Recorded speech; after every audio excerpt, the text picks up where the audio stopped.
Here again with Ben Haumiller, NCAA Football 10.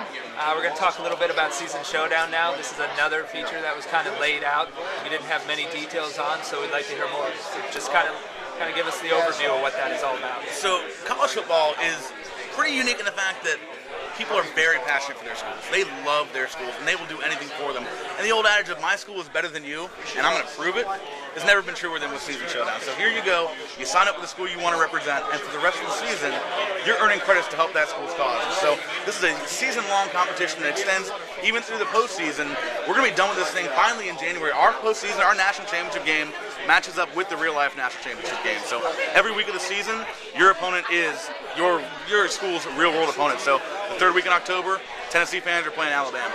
The week before Thanksgiving, it's Michigan-Ohio State weekend. So that's your opponent for there. So you're earning credits against those schools, trying to beat that school. So there's 5 different ways you can earn credits.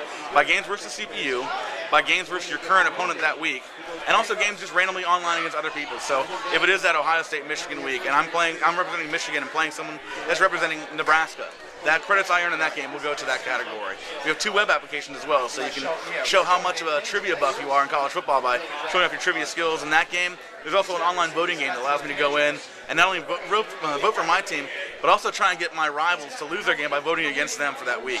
And what are some of the ways as an individual you're kind of rated on different categories, right? Sure, so it's not just playing the game and winning. It's how you play the game. There's 3 main components of that. That's by showing off your skills, your strategy, and your sportsmanship.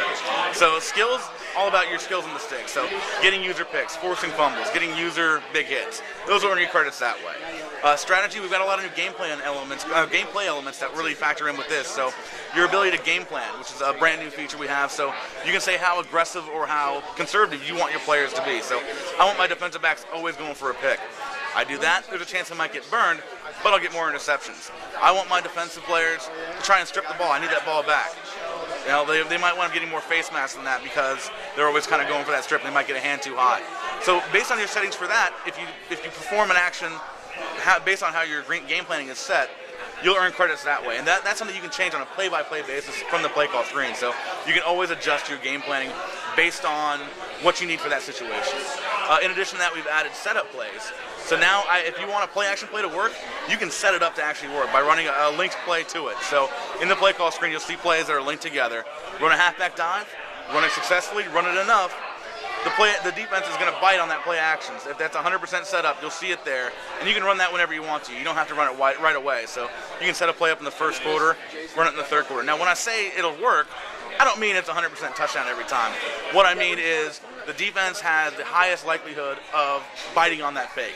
Elite players are still going to be elite players, but the kind of, secondary kind of type players, the guys that probably shouldn't be in playing, they might bite on that play action. So you can use that, run a setup play well, and earn credits that way. Finally, there's defensive keys. So with this, I can actually say, I know what you're going to do, and I'm going to shut you down. So if I know you're running right, I can defensive key on a run to the right, a run to the left, a run to the middle, a pass, or shut down a specific receiver. If I do that effectively, I'm going to earn credits that way. Finally, sportsmanship. Now this one, you might laugh at first when you think about adding that to a game, but this is really about changing the way people are playing games online, because we've all had poor experiences when you play somebody, and it's no fun. It's 4th and long, guy. You're not going to get this. Punt me the ball. Instead, they just go for it. And then you get in these situations. Yeah, exactly. They quit on you. Who wants that? So this is the one category where you can earn and also lose credits.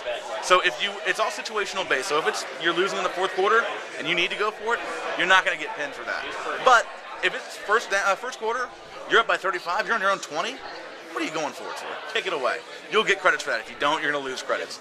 Going for an onside kick when you don't need to. Going for a 2-point conversion every single time, no matter what, you're going to get dinged if you don't need to be doing that. You'll even get credits for taking a knee to run the clock out at the end of the game. So there's a lot of different ways you can earn and lose credits with that. All of that factors in for the number of credits you earn for your school for that game and get factored in for that week.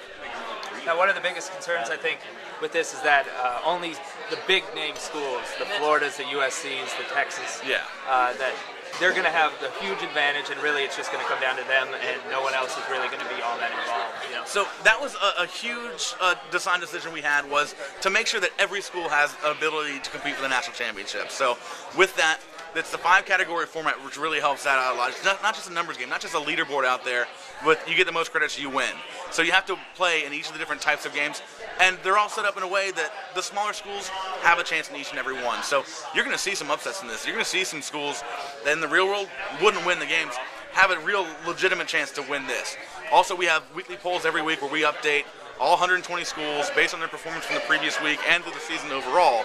So you'll always know who the top schools are and where they're at. And again, with that 32-team tournament, that's where you need to be. So it's not a situation where the 1 and 2 guys get to battle it out at the very end. You get to state your place at the table if you're number 32 and try and take down that number 1 team and move all the way to the championship game. You know, we're sitting here on April 24th, so obviously we know about this way before the public really knows the details of it. Barely or not, there's been little known about this, and 2 press releases. One early on was a brief sentence, and then today we had a longer paragraph. And the community's some people have kind of made up their minds on it without seeing it. What would you say to those guys who maybe kind of made up their mind to kind of give them, what would you say to them to get them to try out Season Showdown? So it's a situation where all you need to do is show your love for your school. Just go in there and sign up for it, and you're earning credits at all times for your school. It's not something where you need to go in every single game and play this mode. You can, once you sign up, boot up the game, go into Dynasty, start playing, you're earning credits. So you're always helping your school. So it's kind of a feature that is as big or as little as you want it to be. Exactly. So you can go in and you can check out the latest video podcast we have, the latest audio podcast, play our web games, play everything you want to, or just go in and play your games like you normally would, and it'll be happening in the background for you. During the game, when you do these events, you'll see the credits pop up, letting you know what you've done. You'll see the pause menu. You'll see how much you've earned. You can see really what you're doing to help your school out. All right. Thanks a lot, Ben. Sounds great. Anytime, yeah.